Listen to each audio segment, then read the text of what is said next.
Good morning po mga kakalikot. Ngayong araw na ito, papakita po namin kung paano po ikabit yung PIA horn sa Honda Click version 2. Pakilala ko po pala sa inyo yung aming mekaniko na si Kuya Master.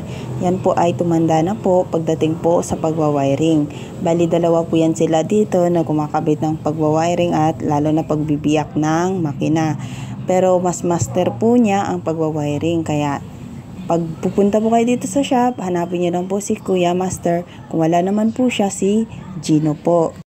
So, ganyan po siya gumawa. Hinihinang niya po muna bago po babalutan ng electrical tape. Kasi katagalan, pag nag-vibrate yung pagbubusina, naglulos yung connection pag hindi po siya hininang.